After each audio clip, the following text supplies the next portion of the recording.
স্বামী অভেদানন্দজির সঙ্গে আপনার কিভাবে সাক্ষাৎ হয়েছিল? কিছুটা অ্যাক্সিডেন্টাল।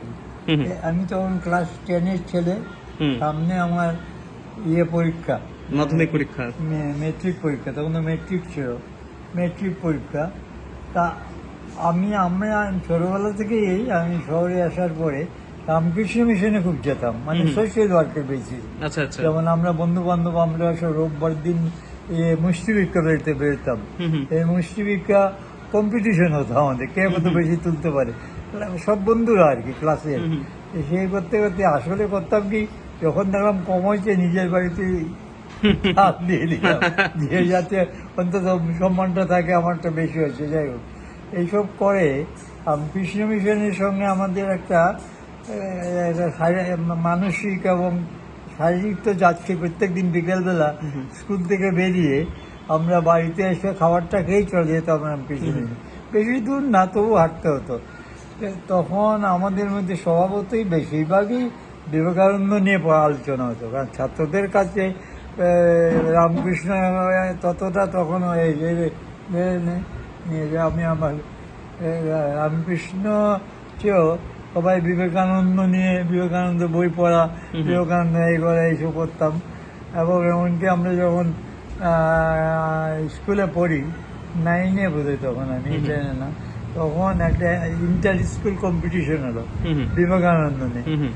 আমি তখন একটা ওই এখানে ওখান থেকে জোগাড় করে, খুব বেশি যে পড়েছি তা না, জোগাড় টোগাড় করে বিবেকানন্দকে একজন বিরাট মানুষ, তার তো সত্যি কথা, এটা তো আমি এখনও মনে করি ভারতবর্ষের এই সেঞ্চুরিতে বেস্ট ক্রিয়েশন যদি কিছু হয়ে থাকে বিবেকানন্দ। অবশ্যই রামকৃষ্ণ পেছনে আছেন, এটা আমি আনছি না সামনে। এখন এই জায়গায় থেকে আমরা চলছি। আর আমার বাড়িতে তোমার ওই আমার একজন বিধবা জ্যেষ্ঠত দিদি, তিনি যেভাবেই হোক ছিলেন শ্রীমার দীক্ষিতা। আচ্ছা। এবং শ্রীমার কাছে থাকতেনও, কিন্তু দুর্ভাগ্য এমনই, শ্রীমা তাকে বৌমা ডাকতেন, তিনি একটা বেশ আশ্রম, মায়ের আশ্রমে থাকতেন। কিন্তু কি বুদ্ধি হলো, তিনি চলে গেলেন বাপের বাড়ি। বাপের বাড়িতে তারা 2 ভাই 3 ভাই, একবার মারা গেছেন। যাই হোক, ছোটো ভাইয়ের কাছে থাকতেন, এই মায়ের পুজো টুজো করতেন। আর এবং আমাদের এখানে কোনো কিছু পুজো পার্বণ আমার বাড়িতে খুব বেশি হতো, তখনই দেখতাম সোনাদি তাকে ডাকতাম, মনে এসে আমাদের আসল প্রসাদ প্রসাদ দিত। যাই হোক, কিন্তু প্রথম আরম্ভ হলো সীমাকে দিয়ে। তারপরে আমার যে বড়দা, তিনি এই গত হয়েছেন অনেকদিন হলো, তিনি কলকাতা কলেজে পড়ার সময় তিনি ল তখন তো একসঙ্গে হতো, গ্রাজুয়েশন এবং ল। তখন তিনি মহাপুরুষ মহারাজ, তখন প্রেসিডেন্ট শিবানন্দজি, শিবানন্দের কাছ থেকে দীক্ষা নেন। এবং তিনি প্রায়ই যখন খেলাধুলা করতেন, মাঝে মাঝে কলেজে আর কি খেলাধুলা ইউনিভার্সিটিতে, তখন তিনি সীমার সঙ্গে দেখাতে করতেন। মানে তখন যাই হোক, এসব করেছেন। পরের ভাই, তিনি একটু অসুস্থ, একটু টিউবারকুলার এফেক্ট হয়েছিল, এবং তিনি একটুখানি ধর্ম প্রাণা ছিলেন, তার উপরে শরীরটা ভালো না। তিনি বেশি ওই কলেজে পড়তে পড়তে ছেড়ে দেন। তারপরে স্কুলে গ্রামের একটা মাস্টারই নেন, তিনি নিয়ে এসে নিলেন বিজ্ঞান মহারাজের কাছ থেকে। বিজ্ঞান মহারাজের কাছ থেকে নিলেন। আমি আর আমার একটা বন্ধু, সে এখন নামজাদা হয়েছে, বিপদভঞ্জন গোস্বামী তার নাম ছিল, সে হচ্ছে সৌম্যানন্দ। তার নাম হচ্ছে, এই যে সাধু সেন্ট ফ্রান্সিসকোতে ছিলেন অনেক দিন, সেন্ট ফ্রান্সিসকো, লস অ্যাঞ্জেলসে। আমি সৌম্যানন্দনাথ স্বামী, তার নাম হয়েছিল, আমি বই দিয়েছি। আমার স্মরণশক্তি এখন ফেল করছে, নাহলে আমার মতো এর সঙ্গে বয়সটা 99.5, 6 মাস। আপনার কিছুদিন আগে তো আপনার শতবর্ষ তো হয়েছে। শতবর্ষ না, শতবর্ষে। আচ্ছা, আমি 99 জন্মদিনে ছাত্ররা একটা বই বার করেছে আমাকে নিয়ে, তাদের যে কি কাজ করেছে। আমি তো এখানে ডিন অফ স্টুডেন্টস ছিলাম, স্টুডেন্টসদের ওয়ার্ক আমার খুব পরিচিত ছিলাম। বেদান্ত মঠে যে খুব একটা যাওয়া আসা করেছি তা না, তারপরে আমি বলতে ভুলে গেলাম। আমার যেটা সাহানন্দ, স্বামী শাহানন্দ জি। স্বামী শাহানন্দ আমার ক্লাসমেট। শাহানন্দ আর আমি প্ল্যান করছি যে বিজ্ঞান মহারাজের এখানে, আমি তো ভেবেছি একবার আসা উচিত। শাহানন্দ এসে বিজ্ঞান মহারাজে দীক্ষা নিয়ে গেল, তখন তো আর কেউ নাইও। আমি যখন খুব একটা অভিনন্দ সবাই জানি বা কিছু তাও না। তা আমার ওই দাদা, যিনি ওই বিজ্ঞান মহারাজের শিষ্য, তোরা তুই তাড়াতাড়ি যা, এরা কদিনকে বাঁচবেন, তুই স্বামী অভয়ানন্দের কাছ থেকে দীক্ষা নিই। আমি চিঠিপত্র লিখলাম ইত্যাদি। প্রজ্ঞানন্দ স্বামী তখন সেক্রেটারি, তিনি টাইম দিলেন যে তুমি আগে একবার এসে দেখে টেকে যাও। বললাম যে আমরা এত দূরে থাকি সিলেটে, একবার আসা মানে আপনি তখন ওপার বাংলায়, হ্যাঁ ওপার বাংলা। তখন তো ন্যাচারালি বাংলাদেশ হওয়ার কোনো প্রশ্ন ওঠেনি। আমার 1938 ডিসেম্বরে আমি ওই এখানে, আমাকে একজন ওদের দাদার বন্ধু একজন এখানে আশ্রম চিনতেন, তিনি, আমার মনে পড়ছে না তিনি আশ্রমের দীক্ষিত ছিলেন কিনা, যাই হোক তাকে সঙ্গে দিয়ে পাঠালেন এবং তিনি আমাকে নিয়ে কোনো হোটেলে উঠলেন। কলকাতায় এসে একটা বুঝো 9-10-এর ছাত্র, আমি কি চিনা, গ্রামে একেবারে আমাদের সব, এবং মফস্বল ছোট্ট তখন একটা, তবে রামকৃষ্ণ মিশন আছে, অনেকদিন কাজ করছে। ওখান থেকে এসে আমি একদিন এলাম, বললেন যে কাজে পরের দিন ডেট লিখেছেন 27শে ডিসেম্বর। আমি তখন ওখান থেকে এলাম, এসে হোটেলে কোথাও কোন করে উঠেছিলাম জানি না, তিনি নিয়ে এলেন। পরের দিন বললেন দেখবেন এই জিনিসগুলো নিয়ে আসবে, আমরা এই জিনিস ধুতি যা কিনতে হয়, ফুল টুল নিয়ে এলাম।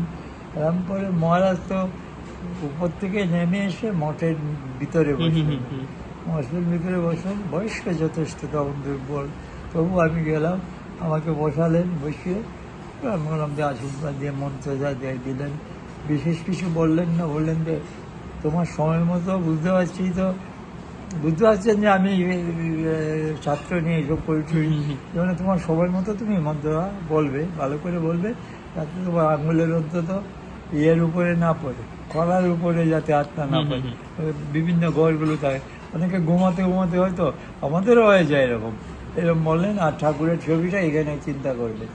আমি প্রশ্ন করলাম, ঠাকুরের ছবিটা আমার দিকে মুখ করে না ওদিকে মুখ করে? মানে তোমার দিকে মুখ করে। আচ্ছা ঠিক আছে, আমার দিকে মুখ করে ঠাকুরের ছবি কেন করবে, এই বলে তারপরে বললেন যে ভালো থাকো, এই বলে আশীর্বাদ করে আমি প্রণাম করে প্রসাদ নিয়ে চলে এলাম। পরের দিনে আবার রওনা হতে হবে, কারণ আমার বাবা তো গ্রামে থাকেন, তিনি জানেন না যে আমি এসছি, দাদা সব লুকিয়ে রেখেছে আর কি, যাতে আবার বলেন তুই পরীক্ষা রেখে কোথায় যাচ্ছিস, সামনেই পরীক্ষা, মেট্রিক পরীক্ষা। আমি তখন ছাত্র ভালোই ছিলাম, যাই হোক মেট্রিক পরীক্ষা একটা স্কলারশিপও পেয়েছিলাম। কিন্তু যাই হোক এইসব পরে আমি অভয়ানন্দ স্বামীর সঙ্গে তার কথাবার্তা হয়নি। মাঝে মাঝে রবি মহারাজ ছিলেন তার বিয়েতে, তিনি যিনি ওই দন্ত মন্দির গণনা করেন, রবি মহারাজের কাছে আমার এক দিদি পরে দীক্ষা নিয়েছিলেন। রবি মহারাজের এখানে আমার যাওয়া হয়নি, মাঝে একদিন দেখা হয়েছিল, তুই আসিস না। আমি বললাম আমার পক্ষে মহারাজ, আমার জীবনটা বলি, আমার যে চাকরি এবং যেটা আমি জীবনে, আমি একটা বই দিচ্ছি আমার জীবনের কাহিনী শুনবে, তাতে ব্যাপারটা হচ্ছে আমি খুব সময় পেতাম না, এবার রাজনীতিতে ঢুকে গেলাম।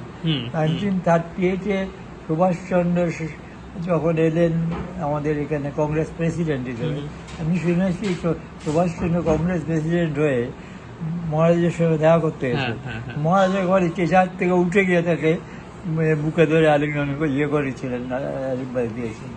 বুঝতেই পারছো সুভাষচন্দ্র সেদিকে একটা। আপনি সুভাষচন্দ্র বসুকে দেখেছেন? সুভাষচন্দ্রকে দেখেছেন। হ্যাঁ, সুভাষচন্দ্র আমরা যখন ছাত্র, ওই বললাম এই 9-এ, তখন তিনি কংগ্রেস প্রেসিডেন্ট হলেন 1930। হয়ে হবিগঞ্জ এসে একটা জেনারেল মিটিং করলেন, যা হয় আর কি, মিটিং করলেন, তাকে একটা ভালো জায়গায় থাকতে দেওয়া হলো। তখন সুভাষচন্দ্র বক্তৃতা দিচ্ছেন, অনেক কিছু করছেন, এটা আমি লিখেছি, আমরা দেখেছি, দূর থেকে দেখেছি। তখন এইসব দূর, বেশি দূর না, কাছাকাছি একটা আছে। তারপরে ব্যাপারটা হলো সুভাষচন্দ্র আমার জীবনকে অন্যদিকে নিয়ে গেলেন। 1939-এ রাজনীতি করে সুভাষচন্দ্রকে কংগ্রেস প্রেসিডেন্ট অবস্থায় তাকে তার উপরে কত কম্পালশন দেওয়া হলো। গান্ধী বললেন ডিফিট ইজ মাই ডিফিট। তারা কংগ্রেস থেকে দাঁড় করালো এর বিরুদ্ধে, তবে সুভাষচন্দ্র জিতলেন। তারপরে তার প্রতি যে ব্যবহার আরম্ভ করলো এই কংগ্রেসিরা এরা, যে তোমার কি বলে সেন্ট্রাল কমিটি, ওয়ার্কিং কমিটি তুমি কি গান্ধীজির সঙ্গে কনসাল্ট করে করতে হবে, এমন একটা ইনসাল্টিং ব্যাপার। উনি তার ছেড়েই দিলেন। আমরা তখন থেকে সবাই, আমি খালি তখন কলেজে ঢুকেছি, ঢুকে আমরা তখন ওই সুভাষচন্দ্র ফরওয়ার্ড ব্লক স্টুডেন্টসগুলো একটা করা হলো। আমরা তখন সব ফরওয়ার্ড ব্লকের এইসব টরি এইসব করে, যাই হোক এইসব হোস্টেলে গিয়ে, কলেজ হোস্টেলে গিয়ে আমি ওই রাজনীতিতে ঢুকে গেলাম। এবং তখন কলেজে ডিবেট এইসব যা কিছু করা। তারপরে ভোটারি মুভমেন্ট শুরু হলো। ভোটারি মুভমেন্টে আমরা করলাম, করেঙ্গা মরেঙ্গা, কিন্তু সেই রকমের এফেক্ট কিন্তু ফেললো না বিভিন্ন জায়গায়। কারণ মাতঙ্গা নিয়ে আসলে একটা এখানে আলাদা ব্যাপার। কিন্তু আমাদের ওইসব দিকে আমরা ওই করা দু একজন অ্যারেস্টেড হলো, যারা বাইরে বক্তৃতা দিচ্ছিল, আমাদের বন্ধু বান্ধব। তা আমি অ্যাভয়েড করে গেছি অ্যারেস্টটা। আমি উষ্টা থেকে তো অনেকটা মেসে চলে গেলাম, ওইরকম আর কি। এইসব করে টরে আমরা আমার এটাও তবু মন্দ না। 41-এও আইএসসি পরীক্ষা আমার, এর মধ্যে আমরা 41-এ করে দিলাম, টাঙিয়ে দিলাম, কি বলে 26 জানুয়ারি ন্যাশনাল ফ্ল্যাগ। তখন করলো কি আমাদের সিনিয়র যারা, আমি তো আমার ফার্স্ট ইয়ারে বোধহয় সেকেন্ড ইয়ারে উঠেছি, কিন্তু সিনিয়র যারা হোস্টেলে ছিলেন তাদের ভিতর থেকে, তারা ইনিশিয়েটিভ নিয়েছিল, তাদের ভিতর থেকে কয়েকজনকে বের করে দেওয়া হলো হোস্টেল থেকে। গভর্নমেন্ট হোস্টেল, সব গভর্নমেন্ট কলেজ। আমরা তখন আরম্ভ করলাম ফাস্টিং। সেই ফাস্টিং যাওয়ার পরে দুদিন পরে এলেন বলে প্রিন্সিপাল, এসে বললেন না তোমাদের এসব করা উচিত না, ঠিক আছে আমি মাফ করে দিচ্ছি, গভর্নমেন্ট যেহেতু এদের আমরা হোস্টেলে নিচ্ছি। আমরা তখন দুদিন ফাস্টিং করার পর আমাদের উনি এসে সামনে আমাদের প্রিন্সিপাল কথা বললেন, ফাস্টিং ভাঙলো। এখন প্রশ্ন হচ্ছে, এই পর থেকে আমি 41 পরীক্ষা আমার ইন্টারমিডিয়েট রেজাল্ট খারাপ হলো না, কেমিস্ট্রি লেটার পেলাম। তখন প্রেসিডেন্সিতে বিএসসি অনার্সে সিট পেয়ে গেলাম। যা অনেক কিছুতেই পেতে পারতাম তখন, কিন্তু এই সময়টাই আমার লাইফের পরিবর্তন হয়ে গেল।